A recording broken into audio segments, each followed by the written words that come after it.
Hello friends, this is Shikha Sharma and welcome back to my channel Shikha maths corner. तो कैसे हैं आप लोग? आई होप सो आप सब लोग ठीक होंगे, मैं भी ठीक हूँ। तो फ्रेंड्स, लास्ट वीडियो में हमने डिस्कस किया था अबाउट पोलिनोमियल। तो ये वीडियो भी उसी वीडियो को कंटिन्यू करेगी, उसका थोड़ा सा पार्ट बचा हुआ था। तो इस वीडियो में हम लोग दोबारा से आगे का पार्ट डिस्कस करेंगे अबाउट पोलिनोमियल। चलिए फिर टाइम वेस्ट नहीं करते हुए स्टार्ट करते हैं आज की वीडियो। तो फ्रेंड्स, चलिए देखते हैं zero of a polynomial. Zero of a polynomial क्या होता है, यानी कि किसी पोलिनोमियल का ज़ीरो क्या होगा। ठीक है, तो यहाँ पर मैं मान लेती हूँ मेरे पास एक पोलिनोमियल है पी एक्स। ठीक है, कुछ भी ले लेते हैं इसको, स्टैंडर्ड फॉर्म ले लेती हूँ मैं, x square plus b x plus c. ठीक है, तो और अल्फ़ा मेरे पास, मैंने कोई अल्फ़ा ले लिया है, कोई भी रियल नंबर। ठीक है, तो इस नंबर अल्फ़ा को हम पोलिनोमियल पी एक्स का ज़ीरो कहेंगे। कब? If p alpha is equal to क्या आ जाए हमारा ज़ीरो। इट मीन्स अगर इस रियल नंबर को हम इस पोलिनोमियल में पुट करते हैं और हमें क्या मिलता है, ज़ीरो मिलता है, तो हम क्या कहेंगे कि ये जो नंबर अल्फ़ा है ये इस पोलिनोमियल पी एक्स का ज़ीरो है। चलिए एक एग्ज़ाम्पल ले लेते हैं, उससे ये बहुत अच्छे से क्लियर हो जाएगा आपको। तो एग्ज़ाम्पल में मैंने ये पॉलिनोमियल ले लिया, इसे कोई पॉलिनोमियल ले लेते हैं। ये मैंने ले लिया एक्स स्क्वायर माइनस के 2x माइनस के 3। ठीक है, और अल्फ़ा कोई भी रियल नंबर, चलिए मैंने ले लिया यहाँ पर 3।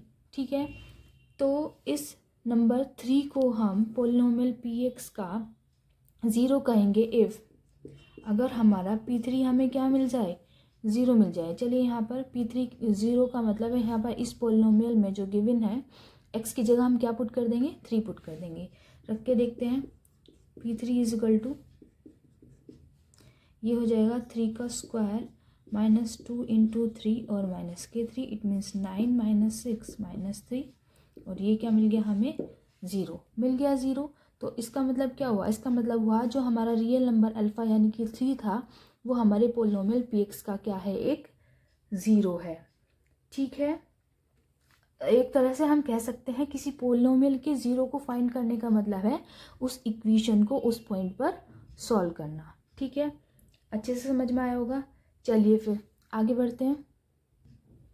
चलिए फ्रेंड्स, नेक्स्ट देखते हैं।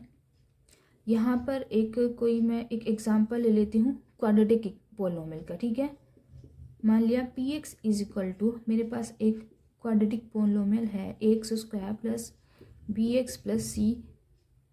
ठीक है, where a is not equal to zero. ये चीज़ बहुत इंपॉर्टेंट है फ्रेंड्स, ध्यान से देखिएगा, हो सके तो नोट भी कर सकते हैं। ठीक है, इससे घूमता फिरता क्वेश्चन डेफिनेटली हर एक एग्ज़ाम में पूछा ही पूछा जाता है।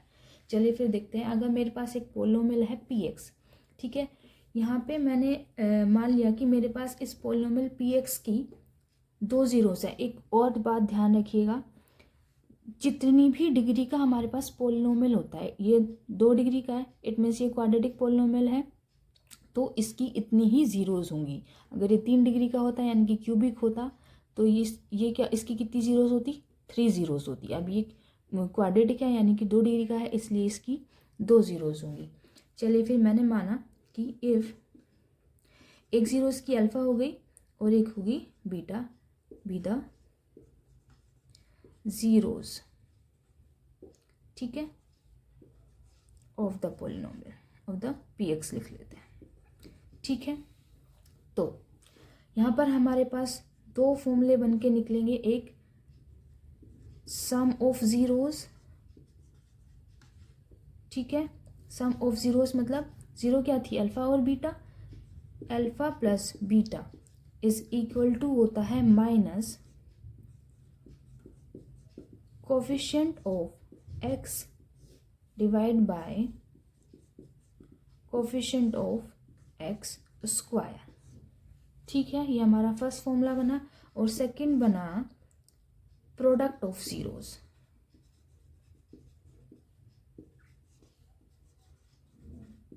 ठीक है, प्रोडक्ट मतलब अल्फ़ा और बीटा इज इक्वल टू, ये स्टैंडर्ड फॉर्मूला है, जनरल फॉर्मूला है जो हमें याद नहीं रखने होंगे, ठीक है। Alpha beta is equal to constant term upon coefficient of x square, ठीक है। अगर मैं इसे पोलिनोमियल पी एक्स से कंपेयर करूँ तो कोफिशिएंट ऑफ एक्स क्या है, कोफिशिएंट ऑफ एक्स है हमारा यहाँ पर बी, तो मैं इसको ऐसे भी लिख सकती हूँ माइनस के b upon coefficient of x square है a. It means sum of zeros या फिर अल्फा प्लस बीटा होता है माइनस के बी अपॉन ए, और दूसरा प्रोडक्ट ऑफ जीरोज यानी कि alpha beta is equal to constant term क्या है c upon coefficient of x square यानी कि ए, ठीक है। आया आपको समझ में? एक बार फिर से रिवाइज कर देते हैं। अगर मेरे पास एक पोलिनोमियल है, क्वाड्रेटिक पोलिनोमियल है, ठीक है, p x x square plus b x plus c, ठीक है, ये एक क्वाड्रेटिक पोलिनोमियल है। तो इसके और हमारे पास इसकी दो जीरोज हैं, एक अल्फा और एक बीटा। तो सम ऑफ जीरोज क्या होगा, माइनस के बी अपॉन ए, और प्रोडक्ट ऑफ जीरोज होगा सी अपॉन ए, ठीक है। ये डायरेक्ट क्वेश्चन में यूज़ होते हैं, इसलिए ये लर्न करने के लिए, अगर आप कहीं नोट करना चाहें तो नोट कर सकते हैं, ठीक है। चलिए अब हम यही प्रोसेस देखते हैं। ये था हमारा क्वाड्रेटिक इक्वेशन के लिए। अब हम सेम प्रोसेस देखते हैं क्यूबिक के लिए, ठीक है। क्यूबिक में मैंने एक क्यूबिक इक्वेशन लेट की, स्टैंडर्ड फॉर्म लेट कर लेते हैं, a x cube plus b x square plus c x और प्लस के d, where a is not equal to zero. इसमें हमारे पास, क्योंकि ये क्यूबिक है, तो हमारे पास कितनी ज़ीरोज़ होंगी, 3 ज़ीरोज़ होंगी। माना एक हो गई अल्फ़ा, एक हो गई बीटा और एक हो गई गामा इज़ द ज़ीरोज़, ठीक है। तो अब हम सबसे पहले क्या देखेंगे, फर्स्ट फॉर्मूला हमारा बनेगा sum of zeros, it means alpha plus beta plus gamma is equal to हमारा हो जाएगा माइनस के बी अपॉन ए, ठीक है। It means coefficient of x minus coefficient of x square upon coefficient of x cube, ठीक है। Okay, second हो जाएगा हमारा दो जीरोज़ का multiplication, product alpha beta plus beta gamma plus gamma alpha is equal to, ये हो जाएगा c upon a. It means coefficient of x upon coefficient of x cube. अब हमारा लास्ट और थर्ड है product of zeros alpha beta gamma, ये हो जाएगा हमारा माइनस के d upon a. It means हमारी कांस्टेंट टर्म और अपॉन में कोफिशिएंट ऑफ एक्स क्यूब। तो ये 3 फॉर्मूला हमारे निकल गए, ठीक है, जो कि याद करने हैं, लर्न करने हैं, ठीक है। एक बार और रिवाइज कर देते हैं। मान लिया हमारे पास एक क्यूबिक पोलिनोमियल है, x cube plus b x square plus c x plus d, और हमारे पास इसकी 3 जीरोज़ हैं, अल्फ़ा बीटा गामा। तो ये हमारे फॉर्मूला होंगे alpha plus beta plus gamma is equal to हो जाएगा माइनस के b upon a, alpha beta beta gamma and gamma alpha is equal to हो जाएगा सी अपॉन ए, और alpha beta gamma is equal to हो जाएगा minus के d upon ए, ठीक है फ्रेंड्स। आया आपको समझ में? चलिए फिर आगे देखते हैं। चलिए फ्रेंड्स, अब हम लोग आगे देखते हैं। अब हम बनाने वाले हैं इक्वेशंस, इट मीन्स पोलिनोमियल, ठीक है। मान लिया हमारे पास एक क्वाड्रेटिक पोलिनोमियल है और जिसकी हमारे पास जीरोज़ क्या हैं, क्वाड्रेटिक पोलिनोमियल मतलब इस तरह से है, a x square plus b x plus c, ठीक है। जीरोज़, 2 जीरोज़ इसकी अल्फ़ा और बीटा है जो कि हमें गिवन है, ठीक है। पोलिनोमियल हमें गिवन नहीं है, पोलिनोमियल ही हमें बनाना है जीरोज़ से, ठीक है। तो ये क्या हो जाएगा, जो हमारा पोलिनोमियल है वो हो जाएगा p x is equal to x square minus, ठीक है, sum of product multiply by x plus multiplication of product, multiplication of zero, sum of zeros and multiplication of zeros. तो ये बन जाता है हमारा पोलिनोमियल। अब ये क्वेश्चन में यूज़ कैसे होगा, क्वेश्चन में हमें पूछ सकता है कि एक वो पोलिनोमियल बताइए जिस पोलिनोमियल की ज़ीरोज़ ये और ये हैं, ठीक है, इस तरह से पूछ सकता है। या फिर एक ज़ीरो दे के पोलिनोमियल में कोई कांस्टेंट डाल देगा, उस कांस्टेंट की वैल्यू पूछ सकता है। तो ये चीज़ हमें याद होनी चाहिए कि अगर हमारे पास ज़ीरोज़ गिवन है तो हम पोलिनोमियल किस तरह से बनाएंगे, ठीक है। अगर ज़ीरोज़ गिवन है तो पोलिनोमियल हो जाएगा p x is equal to x square minus sum of zeros into x plus product of zeros. यही सेम किसके साथ हो जाएगा, हमारा क्यूबिक पोलिनोमियल के साथ हो जाएगा। क्योंकि क्यूबिक पोलिनोमियल में क्या होती हैं, 3 ज़ीरोज़ होती हैं, मान लिया एक अल्फ़ा, एक बीटा और एक गामा, ठीक है। तो हमारी इक्वेशन पोलिनोमियल क्या बन जाएगा, पोलिनोमियल हो जाएगा a b x is equal to x cube minus, ठीक है, ध्यान रखिएगा ये यहाँ पर हमेशा माइनस ही आएगा, सम ऑफ ज़ीरोज़ यानी कि अल्फ़ा प्लस बीटा और plus gamma multiply by x square plus, ठीक है, अलग अलग सम यानी कि अल्फ़ा बीटा, अलग अलग product, sorry, alpha beta plus beta gamma और plus gamma alpha multiply by x और अगेन माइनस तीनों ज़ीरोज़ का मल्टीप्लिकेशन। तो ये हो जाएगी हमारा क्यूबिक पॉलिनोमियल, ठीक है। यहीं से वो वाले फॉर्मूले बनते हैं हमारे कि सम ऑफ ज़ीरोज़ क्या होगा, माइनस के बी अपॉन ए यानी कि ये वाली टर्म, और product of zeros c upon a, ऐसे ही इससे बनते हैं, ठीक है। आई होप सो आप लोगों को ये वाली चीज़ समझ में आ गई होगी। तो फ्रेंड्स, इस पॉलिनोमियल वाले चैप्टर में हमारे पास कुछ थ्योरम्स भी हैं जिन्हें समझना बहुत बहुत ज़रूरी है, जहाँ से क्वेश्चन डेफिनेटली बन जाते हैं। तो चलिए एक बार वो थ्योरम्स देख लेते हैं। तो फ्रेंड्स, हमारी पहली थ्योरम है फैक्टर थ्योरम, ठीक है। चलिए देखते हैं क्या कहती है फैक्टर थ्योरम। पहले इसको लिख लेते हैं। फैक्टर थ्योरम क्या बोलती है कि लेट एफ एक्स, मान लिया कि एफ एक्स हमारे पास क्या है, एक पिया पोलिनोमियल, ठीक है, पोलिनोमियल है of degree,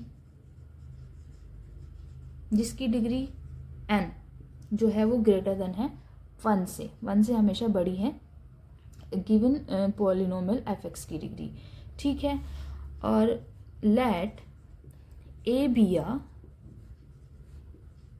any real number, ठीक है, एनी रियल नंबर, ए जो है एक कोई भी गिवन रियल नंबर है। तो यहाँ से हमारे पास 2 पॉइंट्स निकल कर आते हैं। फर्स्ट क्या बोलता है कि if f a is equal to 0, इसका मतलब आप समझते हैं, मैंने अभी समझाया था कि एफ ए बराबर 0 का क्या मतलब है, इट मीन्स जो हमारे पास पोलिनोमियल है एफ एक्स, ठीक है, और अगर एक कोई गिवन नंबर है ए रियल नंबर, अगर उस ए को हम एफ एक्स में पुट कर दें और हमें 0 मिल जाए, इट मीन्स वो पॉइंट जो है वो उस पोलिनोमियल का एक 0 है। 0 है मतलब वो उसका एक फैक्टर है, ठीक है। यहाँ पर भी उसने यही बोला है कि इफ़ एफ ए बराबर 0 देन, तो क्या होगा, जो x माइनस ए होगा is a factor of f x, ठीक है। तो अगर एफ ए बराबर 0 है तो x माइनस ए हमारा एफ एक्स का एक क्या होगा, फैक्टर होगा। सेकेंड पॉइंट क्या बोलता है, इफ x माइनस ए, इसका जस्ट अपोजिट है ये, इफ x माइनस ए, अगर x minus A is a factor of f x, ठीक है, अगर x minus A F x का कोई फैक्टर है तो क्या होगा, देन एफ ए बराबर क्या हो जाएगा, 0 हो जाएगा। तो एफ ए की वैल्यू हमारे पास क्या हो जाएगी, 0 हो जाएगी। एक दूसरे के अपोजिट है ये, इसको हम दोनों को मिलाकर भी बोल सकते हैं। देखेंगे कि x plus a is a factor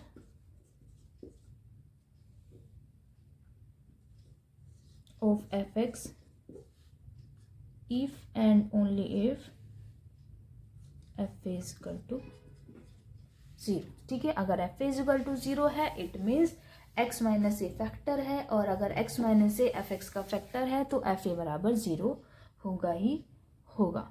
ठीक है, पोलिनोमियल की 0 होने का मतलब क्या होता है कि वो उसको सेटिस्फाई करता है पोलिनोमियल को। ठीक है, यानी कि हमें उस पोलिनोमियल को, उस इक्वेशन को, गिवन इक्वेशन को सॉल्व करना है।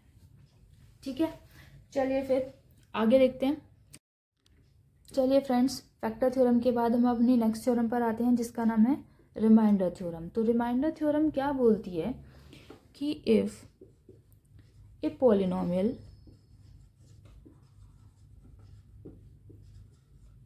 एफ एक्स,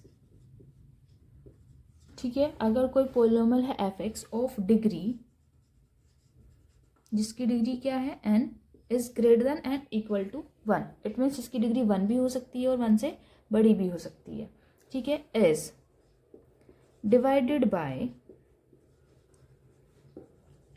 अगर ये डिवाइडेड हो किससे, x माइनस ए से, तो then the remainder is f a. आया आप लोगों को समझ में? ठीक है, एक बार और रिवाइज कर लेते हैं। ये रिमाइंडर थ्योरम क्या बोलती है कि अगर हमारे पास कोई पोलिनोमियल है एफ एक्स, ठीक है, जिसकी डिग्री क्या है n या फिर n से बड़ी, और अगर हम इस एफ एक्स पोलिनोमियल को किसी भी फैक्टर यानी कि x माइनस ए से डिवाइड करते हैं तो क्या होगा, हमारे पास जो रिमाइंडर आएगा वो आएगा एफ ए। एफ ए मतलब हमारा जो गिवन पोलिनोमियल होगा एफ एक्स, अगर उसमें हम इस रियल नंबर को पुट कर दें और पुट करने के बाद जो नंबर मिलेगा हमें, तो वो ही नंबर उसका क्या होगा, रिमाइंडर होगा। इसको ना एक एग्जाम्पल से समझ लेते हैं, बहुत इजी पड़ेगा। ठीक है, तो क्वेश्चन है हमारा फाइंड द रिमाइंडर। ठीक है, हमें रिमाइंडर फाइंड करना है व्हेन, जब हमारा जो एफ एक्स है वो क्या है, एफ एक्स है हमारा x की पावर 4 प्लस 2x की power 3 minus 3x square plus x और माइनस के 1। ठीक है, हमने इसको क्या है, ये डिवाइडेड बाय है x माइनस 2 से। ठीक है, तो हमें क्या करना है, इसका रिमाइंडर फाइंड करना है। अब एक तरीका तो इससे क्या है कि डायरेक्टली हम इसको ऐसे लिखते हैं, जैसे कि हम डिवाइड करते हैं x माइनस 2 इधर और x4 प्लस ये पूरा का पूरा पोलिनोमियल यहाँ पर, उसको डिवाइड करते हैं, एक लंबा सा प्रोसेस होगा और जो हमें लास्ट में बचेगा वो हमारा रिमाइंडर होगा। तो ये तो है इसका एक लॉन्ग प्रोसेस, लेकिन जो कि हमारे पास रिमाइंडर थ्योरम है तो हम इसको यूज़ कर सकते हैं। तो रिमाइंडर थ्योरम क्या बोलती है, वो यही तो बोलती है कि अगर कोई एफ एक्स पोलिनोमियल है डिग्री 1 या 1 से ज़्यादा का, और उसको कोई फैक्टर डिवाइड कर रहा है, एक्स कोई भी फैक्टर डिवाइड करे, तो जो उसका रिमाइंडर है वो एफ ए होगा। एफ ए होगा मतलब जो फैक्टर से हम डिवाइड कर रहे हैं वहाँ जिस नंबर पे वो उसे 0 बना रहा है पोलिनोमियल को, तो उसी नंबर को अगर हम उस पोलिनोमियल में पुट आउट कर दें तो वो उसका रिमाइंडर दे देगा। यानी कि इस वाले पोलिनोमियल में हम क्या पुट कर दें, x माइनस 2 बराबर 0 यानी कि x बराबर 2 पुट कर देते हैं, तो हमारे पास f2 की वैल्यू कितनी आ जाएगी, 2 की पावर 4, 2 इंटू 2 की पावर 3 माइनस 3 इंटू 2 की पावर 2 प्लस के 2 और माइनस के 1। इट मीन्स ये हो गए 16, ये भी 16 माइनस के 2 2 जो 4 4 3 जो 12 प्लस 2 माइनस 1। ठीक है, तो ये कितने हो गए 32, ये हो गए 10 माइनस 1 या फिर 32 माइनस 11, ये बचा 21। इसका मतलब पता है क्या हुआ, इसका मतलब हुआ कि जब हम x माइनस 2 से इस वाले पोलिनोमियल को डिवाइड करेंगे तो हमें रिमाइंडर क्या मिलेगा, 21। This is the answer. ठीक है, आया समझ में? हमने रिमाइंडर थ्योरम इस क्वेश्चन में अप्लाई की, बहुत सिंपल है। अगर नॉर्मल करेंगे तो बहुत लंबा सा प्रोसेस होगा, लेकिन अगर हम रिमाइंडर थ्योरम अप्लाई करते हैं तो ये बहुत सिंपल हो जाएगा। ठीक है, चलिए फ्रेंड्स, ये हमारा यहाँ पर ख़त्म होता है। हमारा पोलिनोमियल टॉपिक। अब हम नेक्स्ट वीडियो में पोलिनोमियल से रिलेटेड हम अपनी क्वेश्चंस करेंगे, जितने भी कर सकते हैं। आई होप सो आपको ये टॉपिक बहुत अच्छे से समझ में आ गया होगा। अगर आपको मेरी वीडियो पसंद आई तो प्लीज़ लाइक कीजिएगा, शेयर कीजिएगा और मेरे चैनल को सब्सक्राइब कीजिएगा, मोटिवेट कीजिएगा मुझे, ताकि मैं वो और भी ज़्यादा मेहनत करूँ, अच्छी अच्छी वीडियोज़ आपके लिए लेकर आऊँ। ठीक है, फिर नेक्स्ट वीडियो में हम करने वाले हैं इससे रिलेटेड बहुत सारे क्वेश्चंस। चलिए फिर, तब तक के लिए बाय बाय।